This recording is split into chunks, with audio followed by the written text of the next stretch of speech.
Now let's move on to our first speaker of the day. We're very happy to welcome James Watson, the Secretary General of Eurogas. Eurogas is an association representing the European gas wholesale, retail and distribution sectors. Mr. Watson will explain to us why gas is an indispensable component for the future of renewable energy. He will talk about the potential of green gas, about the position of the European Union, and the role of the gas infrastructure. Ladies and gentlemen, James Watson.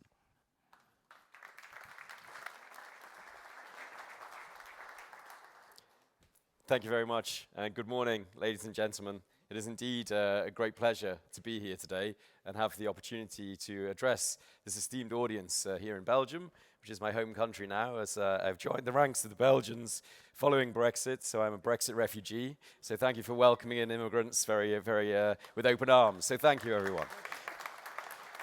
I wonder if I may also say I'm going to have to be a little bit fast. I have to catch a train as I go to Paris to continue the fight for what we're doing. But I wonder if my presentation is ready to show. Do I need to press something? Ah, brilliant. Thank you. Eurogas, you've just heard, is very nicely described. We are indeed an association. Some of our members are here this morning. Very nice to see you as well. We have companies, we have associations, but effectively we are representing the gas industry, except for the transmission system operators towards the European Union institutions. So my job is really to bring forward the good messages about gas and try to make our policymakers understand why they should be supporting the activities that we are doing. And we also look at what people want, and I think that's really important, and often in our discussion about what we have to do to get to 2050, we forget about people, and we don't think about why we are doing these things. And we recently did a poll across the European Union. 13 member states were canvassed for their views, and actually what you find is that people think that we should all tackle climate change together. And what I mean by that is individuals, so you and me, 60% of them thought we should do things. 64% thought companies, so the people that pay for me and pay for most of you. But 75% thought the national governments should also take action. And so what the message that I take away from this is, people think that we need to work together to deliver the best possible objectives for the climate change phenomenons that we are facing. And that means that we need to have the right regulation, we need to have the right ideas in companies, but we as individuals also have to take responsibility. And it's that point that I will begin the rest of my presentation upon, because when we're thinking about governments, in Europe we have the European Commission. It is a very important policy-making body which sets the rules by which most of us operate and live by in the European Union. And one of the things that they did at the end of 2018 was look at how we could get to a lower carbon future by 2050. It was called their long-term strategy for decarbonization. And they looked at the roles of different types of energy and what they would play. And naturally what they found is looking across the various scenarios they have. If you see on the screens behind me, they looked at 8 different scenarios. And only the last two, 1.5 tech and 1.5 life, reflected energy scenarios that would meet carbon neutrality in 2050. And if you think it back to 2018, we weren't talking about carbon neutrality then. We were talking about lower carbon, 80% reductions, maybe 75% reductions. But over the course of 2019, carbon neutrality has become the objective of the European Commission, and only 3 member states are not supporting that. Belgium supports carbon neutrality in 2050, which means that only these 2 scenarios are now in play. And it's important because if you look at where we are roughly today in terms of gas, the future is indeed a smaller proportion of gaseous fuels in the European Commission's opinion. Also, the blue represents natural gas. That's 2015, so it's 4 years ago, but it's more or less in line with where we would be. And in 2050, it's down to about 60, and it's MTO, million tons of oil equivalent. It's the measurement the European Commission likes to use for energy. But you see this huge green, which is quite small in 2015, and only slightly bigger in 2030. Bringing back to your own points of view, how much gas would there be in 2050 that would be green? Well, according to the European Commission, it will be around about 50%. So those of you that are voting for 50% are right in line with the European Commission, because that's what they think we should have in Europe today. There's also this very interesting orange block at the top, which doesn't even exist in 2030 in their forecasting, and that is hydrogen. And so they are seeing an entirely different gas system from the one that we are currently using and utilizing, because you have a huge growth of what we would say is the green gases, but you also bring in an entirely new gas.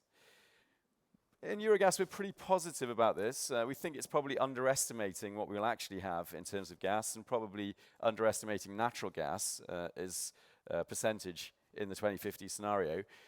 But you actually look at it, it's about a 30% reduction of the overall volume of gas. And from our point of view, we think that's probably slightly over-exaggerating how much will be done. And so we're doing our own study, which will be released next year, which will look again at what we think will be the 2050 scenario. But this is what we're all talking about in Brussels, the 2050 objective, carbon neutrality. What is the role of gas? There is a role for gas, and that's the most important message that I'll take away from that slide. One of the things that, and I don't like to read out my slides, but one of the things that I think is most important is I was told by a Director General in the Climate Action Division of the European Commission that basically, if we don't decarbonize as a gas sector, we will disappear. He actually said, you must decarbonize to stay in the game. His view is very simple and very clear. If you do not go down the route of developing biomethane, of biogas, of hydrogen from renewables, and potentially blue hydrogen from natural gas, you aren't going to be part of that 2050 future. The graph I showed you before assumes that we change the system away from natural gas towards those new gases. So we also have to think about this as a pressure that is upon us as an industry, going back to what people expect. As an industry, we also have to take our role, and we have to do this if we want to have a future in the European Union. The member states, on the other side, are not quite as bullish on the view of how quickly gas would change, and there's a good reason for that. You see there's quite a lot of consumption, especially in some of the larger European member states. You see a lot of gas that is consumed, and so they're not quite as enthusiastic on terms of the rate of change that it would be expected. And during this year, the member states have been developing what are called the National Energy and Climate Plans, which is plotting how they will meet the 2030 targets that they've been set for decarbonizing their economies. And I think these are actually quite positive numbers. So thinking about, again, from the first slide, thinking about governments doing stuff. 17 member states are talking about the role of natural gas to 2030, includes Belgium. They are looking at how natural gas can be utilized to reduce carbon, or in Belgium's case also to look at providing flexibility for more renewables. 19 mentioning biogas and biomethane, so more are mentioning biogas and biomethane, the green gases, than are mentioning natural gas. So that's actually a positive development. People are starting to say, okay, I don't have to have a specific natural gas position to also try and take advantage of biomethane. But the most surprising for us in Eurogas is that 21 mention hydrogen. And if you think back to that slide that I showed you where the gas sector is today, we basically don't have hydrogen really in our system. I mean, tiny percentages going into the gas grid. Nevertheless, 21 of them are talking about how they will utilize hydrogen. I accept that it's mainly for transport. So you can say, okay, that's why, because people are talking about hydrogen in transport, James. But nevertheless, it's still quite impressive that a technology which isn't really with us today in a strong way is getting so much attention. We take this as positive because it means that people are still talking about utilizing gas and looking at the future of gas. So the member states are saying there will be a future for gas. I think that's positive. Just a quick, how should we say, redoubling of that point is to say the European Council, so that's the member states when they come together and discuss things, had council conclusions in June. And again, I don't read my slides, but I would just say they focused on specifically the importance of gas for delivering 2030 targets and beyond, so in my world, 2050. And they talk about making the best use of the existing EU gas infrastructure. And I make this point as well. The same meeting with the Director General from DG Climate Action in the European Commission, they said they don't believe in stranded assets within the gas infrastructure. In fact, they say they don't see stranded assets at all, but we will need that gas infrastructure to deliver the climate's future that we need, the carbon neutral future that we need.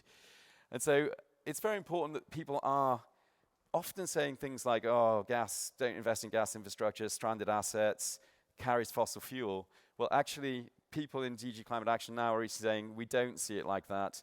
Gas infrastructure will be necessary, and it won't be stranded because it will be used for the new gases. One other point, which is growing in importance, is carbon capture and storage. In the letter that Ursula von der Leyen, the Commission President, sent to her new designate Commissioner for Energy, she mentioned CCS very specifically, saying that the Commissioner for Energy should look for how to get the best out of the opportunity of CCS. So there may be some doubts about how CCS will develop, but the European Commission is certainly determined to make it develop. From a Eurogas point of view, what do we want? And I think that's also important when we think of ourselves in industry in this context of policy. Well, our top ask in Eurogas is that first one, and we believe that there should be specific targets for renewable and decarbonized gas. Amongst this audience, we're thinking we could get to about 50% of green gases by 2050.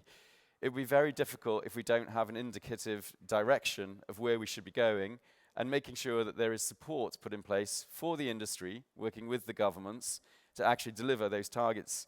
There are other things that we're calling for, but in the interest of time, I'll pass on to the targets. And I will use France as an example. This is biomethane in France. 1 biomethane plant in 2011, 1 in 2012, 3 in 2013, 6 in 2014.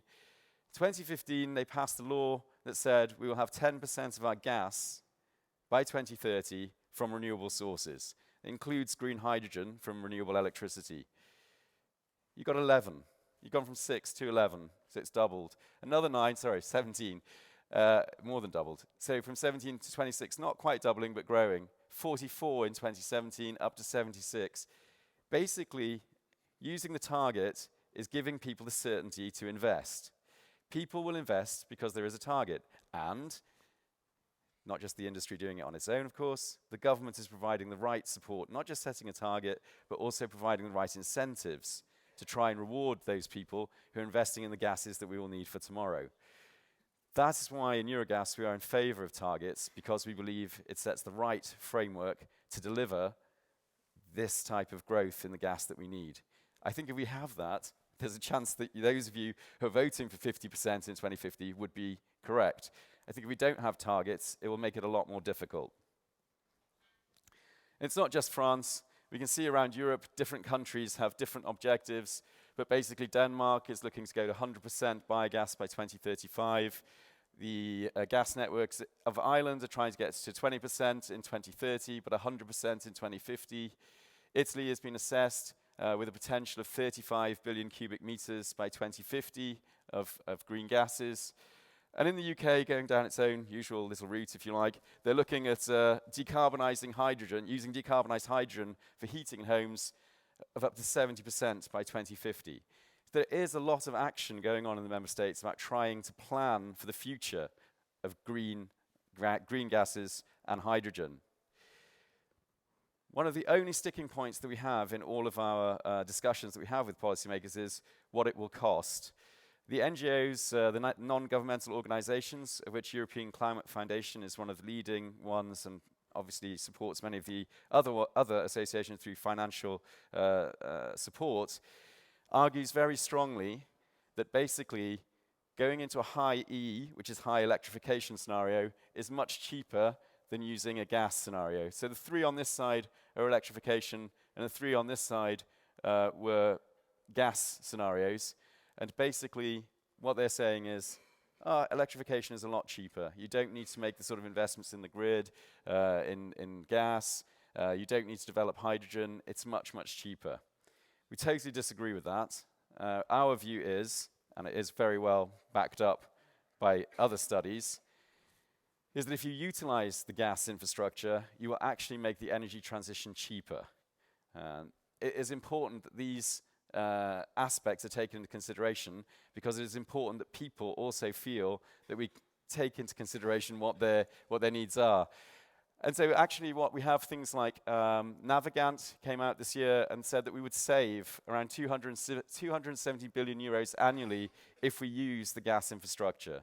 So these are the important points that we have to take forward. We must tell people about the value of the gas infrastructure. We must tell people about the importance of bringing on renewable gases.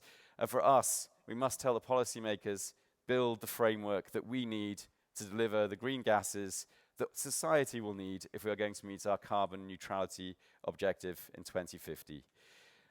I'll have to close my speech there, but I would thank you very much for inviting me today. It is a real pleasure to address this audience. And as I am immediately leaving, I'm afraid, I would say one thing. Please do get in contact if you want to continue the discussion about what is happening at the European Union level. We are on Avenue de Kortenberg. We're very, very close to you. So please feel free to come and visit us. We're very happy to discuss what is going on at the European level and how we can all help to work together to make that future for renewable gases real. Thank you. Thanks very much, everyone. Thank you.